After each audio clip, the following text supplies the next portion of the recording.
dealt today, but primarily around the security and the vulnerabilities that it has. While it is true that digitization, leveraging data can be supremely empowering to the society, unfortunately, it also introduces significant vulnerabilities. So far, if you look at a decade back, we heard a lot of issues where data threats or cyber attack happened on the IT infrastructure, resulted in the data losses. Of course, it is bad, and it has resulted in reputation damage for a lot of enterprises. But now, with OT and industrial IoT becoming a reality, what we are seeing now is no more threat to data. But if these OT infrastructures get attacked, it will create a real big danger, including loss of human lives, as we have seen in some of the cases. All of you are aware of the recent attacks on the colonial pipelines in US, which resulted in a complete havoc with respect to fuel prices, where airplanes have to land to refuel because of the crisis. Last month, we had a very unfortunate instance when a Florida water plant was attacked and the chemical composition changed. They prevented the damage just in time. So on one end, with the whole push into the digital infrastructure, on the other end, it is also important for us to ensure that we have this strong control of the security, because it's very important. Now, the second aspect is about how do we go about creating a security. It's not about a product. It's an ecosystem that we have to build. And we have all that it takes for us to build this ecosystem in the country. What we need is a bit of guidance, a kind of governance, right policies, and a lot of will, for as the speakers mentioned, to make India the winner in every front. Now, I just want to leave with 3 points because I just have 3 minutes to conclude my speech. I just want to impress on everyone that this whole issue of digital security is real. And so far, if it has not affected each one of us personally, it will affect if we don't take the right steps. That's the first point. Second, we can solve it as an ecosystem. Like the digitization benefits as created as an ecosystem, the security also need to be created as an ecosystem. So we have to work together with the government and the entrepreneurs and all other education institutions, research institutions. All of us will have to come together to create the ecosystem.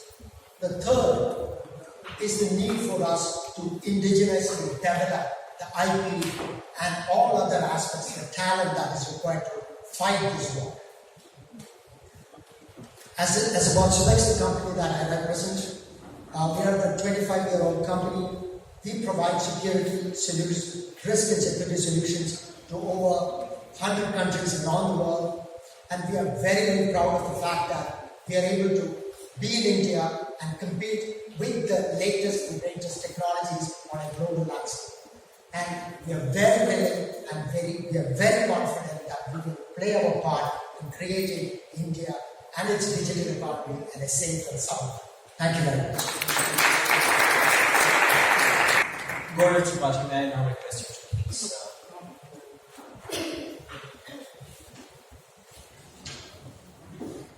Gaurav, it's really a pleasure and honor to be here at this podium, and I really can't express my feelings to be here with the company of such esteemed people.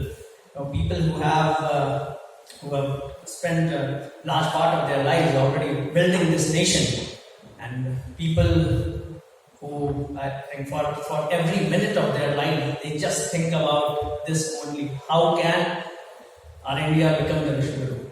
So, then I'll just take minutes to first take us back in some time.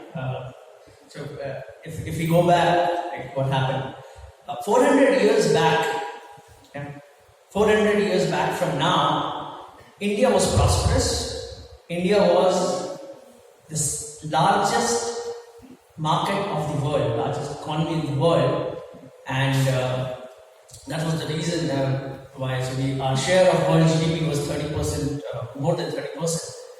And we had foreign companies coming from all over the world, especially Europe.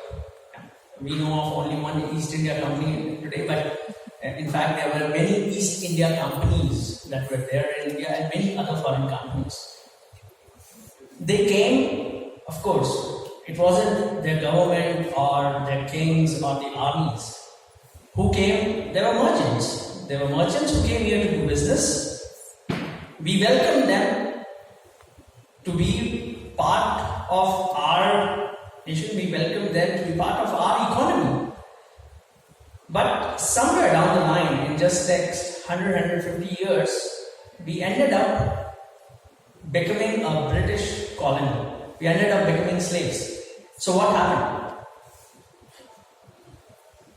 What happened was, over a period of time, we just ended up giving them concessions, one concession after another, overlooking the long-term impact on our local businesses and economy that those concessions will bring.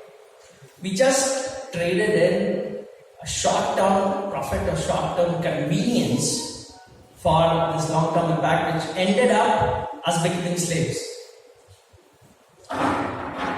If we come to the present term, yes, India is already the world's second largest online market and very much on its way to become the number one or number two economy in the world in the next 30 years.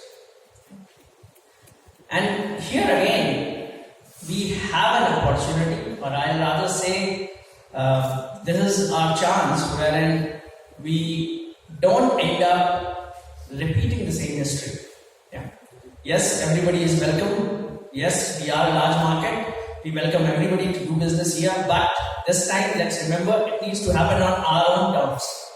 We should remember that whatever we are doing, the back of mind, we should look at the long-term impact of it.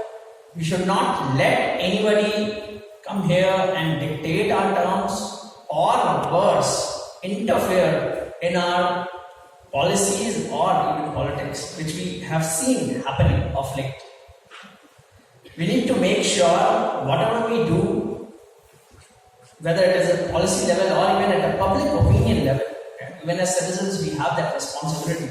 We don't end up having a system wherein the local players are disadvantaged, or where we are giving everything that we have got, all our data, in a similar platter to foreign companies. Because now data is not just about today. As we have seen, and speakers before have already mentioned about data being the oil and everything. What we see is, if India has to be the leader of technology in future, we need to have complete control over our own data. Forget about controlling anybody else's data. We are not asking for that. We are just asking for us to have control over our own data, because this is the data which will serve as foundation for the next generation of applications will be built using artificial intelligence. So hence it's very important that we have complete control, and we as citizens are also cognizant of the fact that we don't end up trading in again for our short-term convenience. We don't end up again creating a long-term disastrous impact. And so we need strong local players in all areas, whether it is communication or data or AI. And I'll close by quoting from the book, and as Vineet ji said, whoever controls data controls everything. We want Indian data to be under control of Indian government or Indian organizations. And we need to act now to ensure that India doesn't end up becoming a digital colony. Else, we'll have to depend on foreign players later on for accessing our own data. With that, I'll close. Thank you. Ladies and gentlemen, I'd just like to take a moment to tell you more about Gaurav. His phenomenal team has built the Viam app, which is being used right now to live stream this event to at least an audience of 15,000 people across the country right now. It's a great alternative to Zoom or any other formats. So we're already on our way towards data sovereignty, thanks to entrepreneurs like Gaurav. So, can I request General Kocher to thank, because Mr. Panda said 1 minute of your thanking and we will find it out. Major General Kocher, please.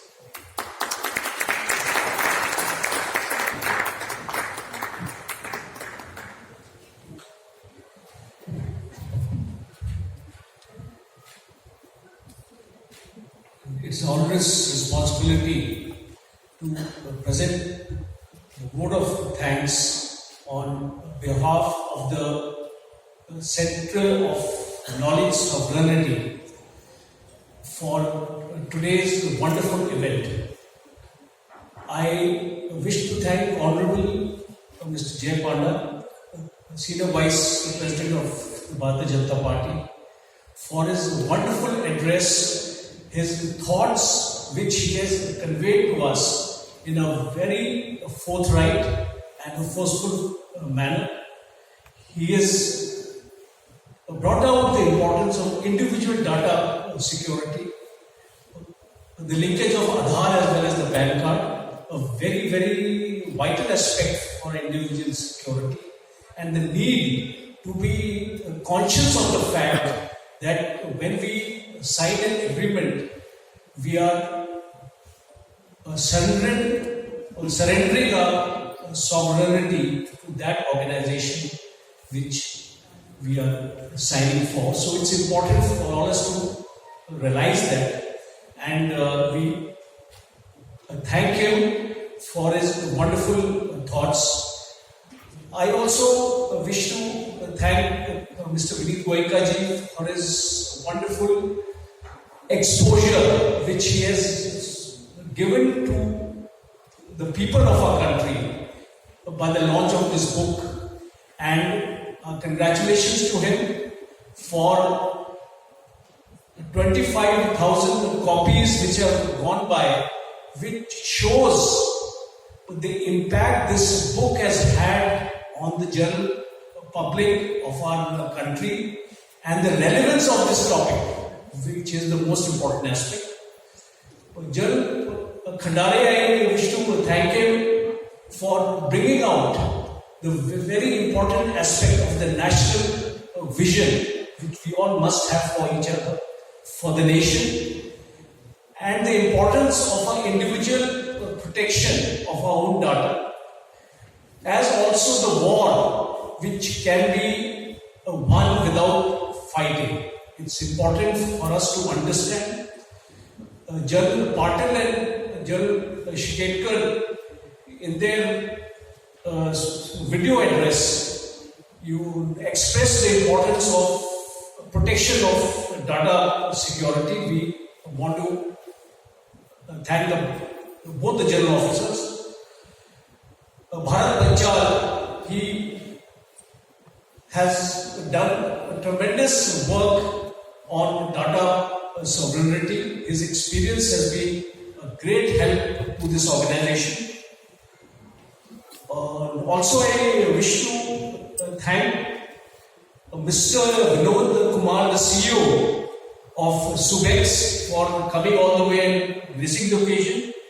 Mr. Gaurav Tripathi, Mr. Sai Krishna, Lakshmi Madhusudan, Dikshit Hazarika, Trishneet Arora, and the most important, the Master of Ceremonies, Gaurav. Great thanks to all of you, and especially the wonderful audience here and the team of CKS, who has worked day and night to make this function a great success. Thank you very much. Jai Hind. Ladies and gentlemen, everything else will continue. I'll just escort Jay Mandaji out because he has some important meeting. So the panel continues right now.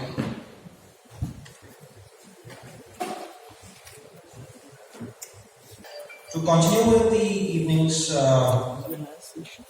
event, I would now like to invite to the podium Mr. Sai Krishna to share his views on data sovereignty.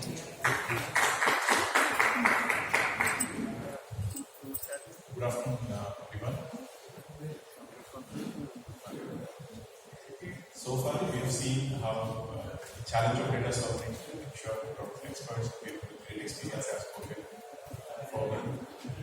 What I would definitely like to add in this part is, I hope I'm audible. Yeah. See, now the challenge of data is only going to go complex and complex. Now we have emergence of technologies like 5G, which is going to come in a couple of years. We don't have control on the technology, core technology yet. And we are going to face quantum computing. Machine learning is only going to grow.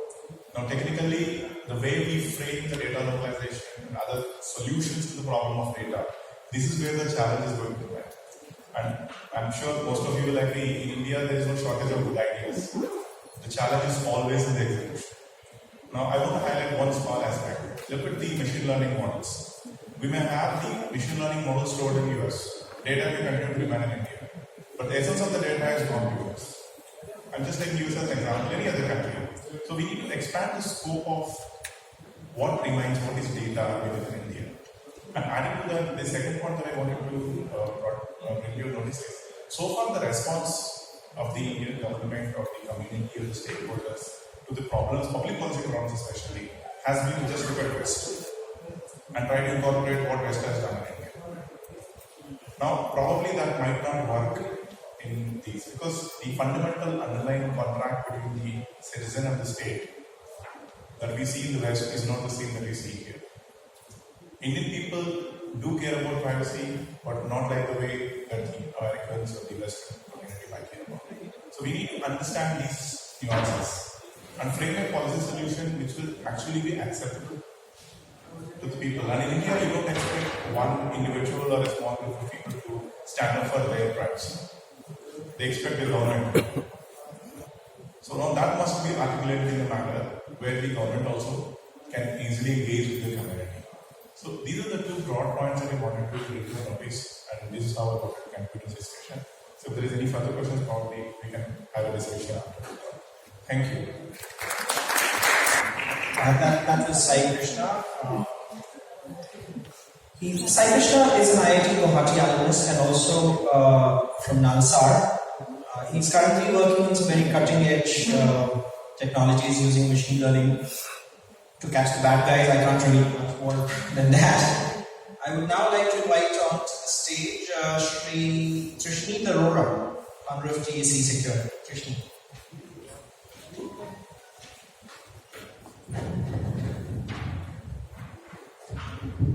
Good evening, everyone.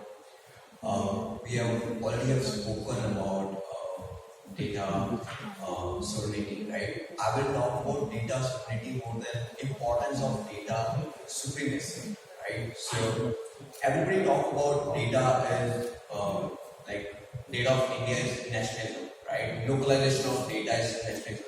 Or either somebody talk about data is a new oil, or data is influence, right? A lot of people have said that. So, or is it just a model, right?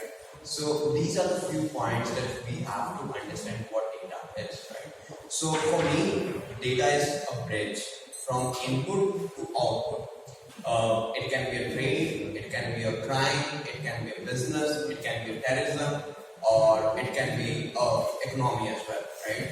So more than data, I'll cut down into slash data slash information, right? So anything that you do right now, it's an information that you have it, right? So data is more like an information that if you hold an information of somebody, that you can do wonders about it, right? So, but still, the point is why somebody wants my data or why somebody wants my information. I have an example for it. It's a funny example. Sir,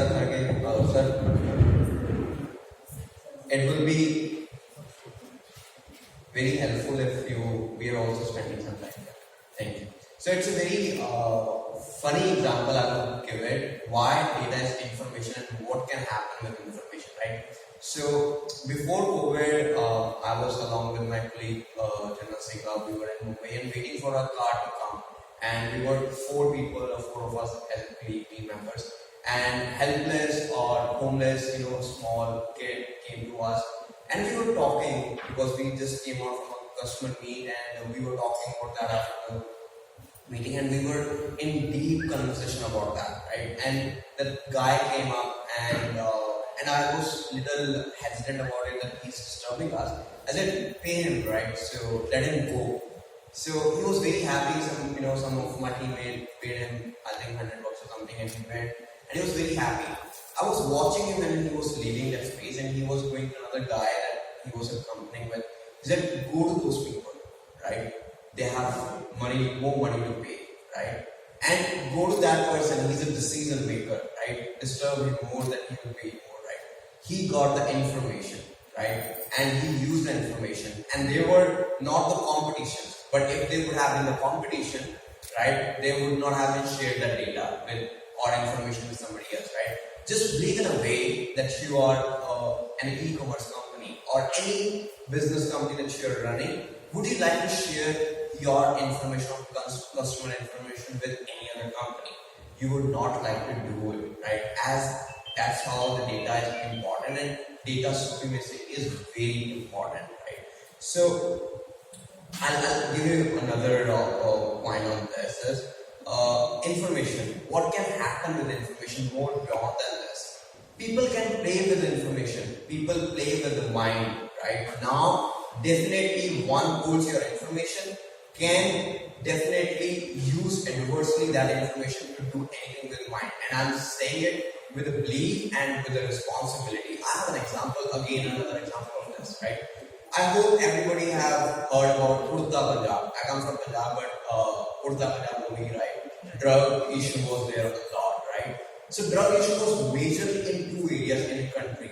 One is the western side, which is Mumbai, like majorly is Mumbai, and one is in Punjab. Why? And the drug was coming all over from Pakistan or Afghanistan, from neighbor countries who were our enemy, still our enemy as well, right? Why they wanted to spoil our young people?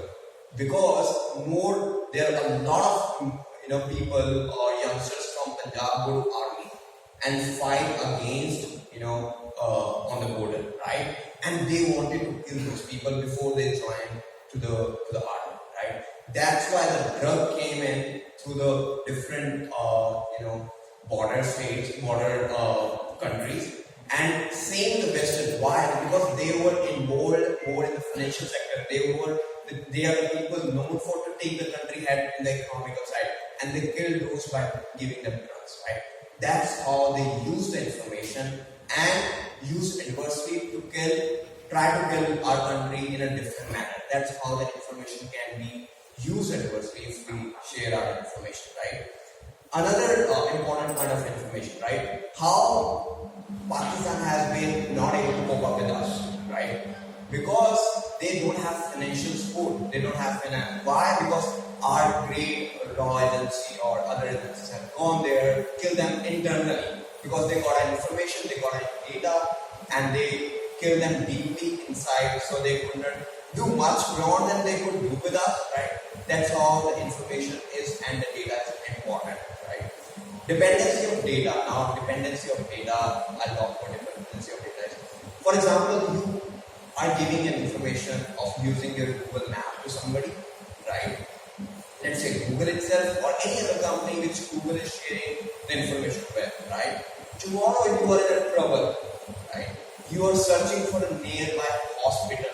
You want to go to hospital, you have to medical emergency.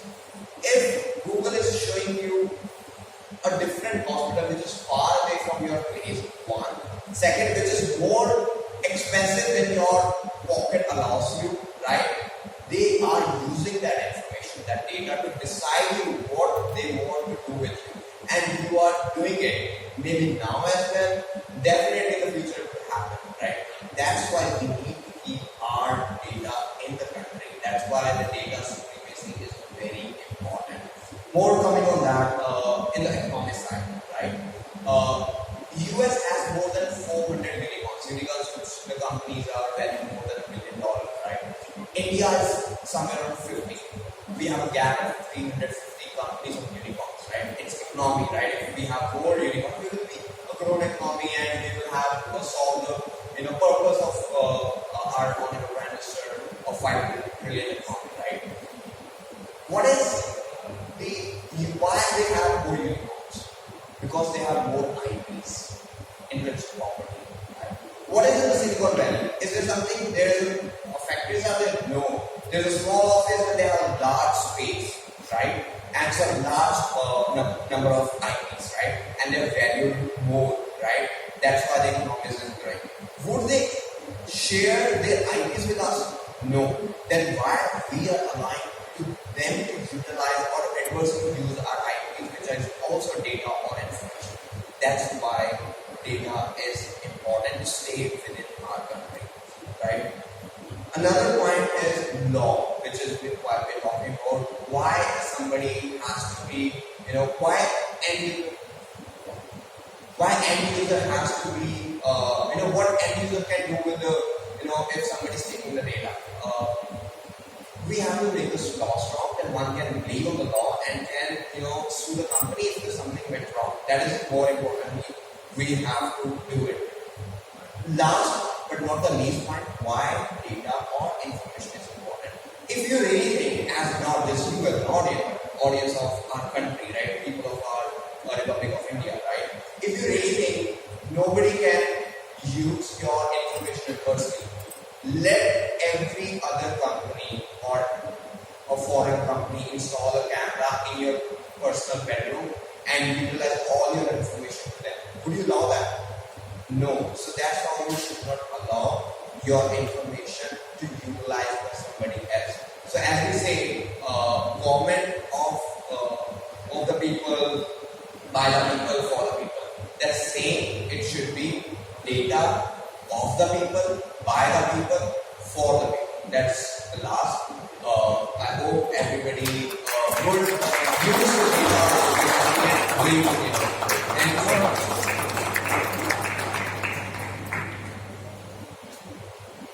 Thank you, Trishan, for absolutely driving home the point very well in very great words. That last part was really beautiful. I think it has helped sink in the message as well as the I would now like Shri Dikshit Hazare, who is joining us from Tinsukia. Namaskar. First of all, congratulations to Venkaji and his team for 25,000 milestones and expecting very soon that we cross 50,000 very soon and we'll meet here again. Let me tell you one thing, our former speakers already mentioned regarding the importance of data sovereignty and supremacy. Now it's our responsibility. I think always we are often used to tell that India is going to be a superpower, and obviously, Lord Oji even mentioned here regarding East Indian Company. Okay. Now there are some techniques they used by East Indian Company, and later on they rule us. But now the situation changes. Any foreign company can rule us, but they can hamper us. So it's now our duty that every citizen should feel like a watchdog, so that nobody can harm us. And very soon we'll reach our motto that we are superpower. And most important thing is that data sovereignty plays a role in Bangladesh and its teams. And we have that as a citizens of this nation. Now we have the responsibility to know the next generations the importance of this data. So today I talked to my brother Natwarji that now it's our part that we are here very soon. I am from Assam, so I talked to him that in Assam we'll distribute this data sovereignty each and every colleges and universities, so that our schools and our college students and university students will know about that. I would like to tell unity also, if possible, that we'll manage some things also. University students and different colleges also, so that they will let you, they will know the importance of it. Already Vijay Pandyaji mentioned here that how these students get addicted in different media, social media. Already they have addicted. Which begin Goenka, if you go to Google, they will get the half knowledge about it. Nowadays, students, even my son, when I'm asking something, he will go to Google and get the half knowledge of it, not the overall knowledge of it. And next part is that I am here today because of Twitter communication. and thanks to India as is the main pillar for these things. And I have filed an FIR. And I remember one thing before I mentioned about East India. But maybe they have some policies against us. So our fight against their anti-Indian activities, they will remind us, they will remember that before doing something, that yes, there is a team of independent country who are doing all these things. And second part is that whoever, if we look through history, last year I went to Gurmati, if we look through his history, whenever there is some attack, whenever there is something attacking us, our cultures, our natures, always they fail. Right from 1206 onwards till 1669, Mughals attacked 17 times. 17 times they attacked Assam and they failed. And each time they failed and we won. I think as a responsible citizens, we have the duty and we have the responsibility that in near future we are going to be number one in this world. So, thank you.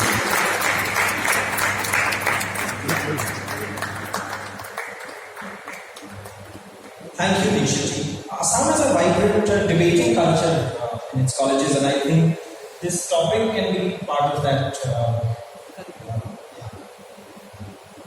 May I now request Ms. Lakshmi Madhusudan? Here, Lakshmi ji is building Ulpa with the vision to take mentors such as the ones we have on the panel and the ones who were on the panel before this audience.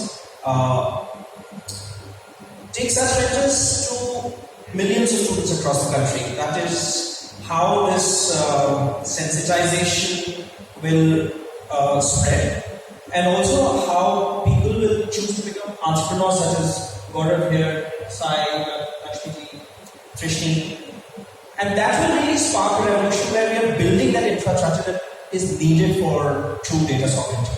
Lakshmi, please. So they always have best for the last. So you will have something so much for the opportunity today. I'm really proud, first of all, being a freedom fighter's daughter, being very proud to be associated and speaking in front of the ex-army soldiers and all. Really exciting. I'm from the corporate and I'm in HR, so I'm not a techie like that. They have an elaborate description, technical terms in terms of why data sovereignty and why it is important that we need to look me, I think being in HR and seeing the industry for 20 years and work in MNCs and being, of course, a student and activist of ABP, always the nationalization and nationalism was core. Even when you're interacting with US, UK folks and, knowing very well that, we are absolutely the best at what they can, but follow their orders irrespective to ensure that you're in the job. When the opportunity came to me and when I met Viniji, data sovereignty and the whole movement was very exciting. Of course, I was not technical, but what I could do is to apply my HR skill to know how we can create an ecosystem where we can have more and more indigenous ideations happening across platforms. A lot of people, in the last 1.5 years we've been researching, have made a lot of apps. There is a lot of engineering apps across. However, right now, and a lot of investment going on from the government side also in research and development. However, nothing tangibly is there in the market to ensure that you can have an expressed form of yes, this is the output, where it is related to data sovereignty, where we are trying to ensure that we are bringing in more indigenous technology on the platform. Here in this forum, and of course, what has been discussed across has been the need of awareness, then need of integration, also need of total regulation of policies. But before all that, it is important to catch the young minds. I have an 8-year-old daughter, and she is just a native of digital age. I really don't know how she downloads the app, talks very clearly and fluently, and chats, and so much of information is being passed. But at 8-year-old, how do you teach that what is protection? How do I live? So I think we need to ensure that we build an ecosystem where we can have protection, where we can have information and awareness, and we can ensure that the regulation is more self-driven rather than imposed by the state. So you are disciplined right from the beginning. Having said that, that's how we with Pulha, which is our entrepreneur, women's entrepreneur, in which we were discussing on the need of having research and development and more resonating ideations for indigenous development on the national level. And here we are going to take the entire unique combination of call for papers, academic conferences, such that we finally achieve a goal of having indigenous patents across from India. Currently, we are at a silly low. Only 36% of Indian citizens file patent, and 64% of foreign agencies file patent in India, which is absolutely low. And our endeavor would be to ensure that we generate this entire, we resonate ideas across this platform of Pulha through mentoring process, through call for paper process, and ensure that we we try and ensure that the tables are turned the next time we talk. Thank you so much.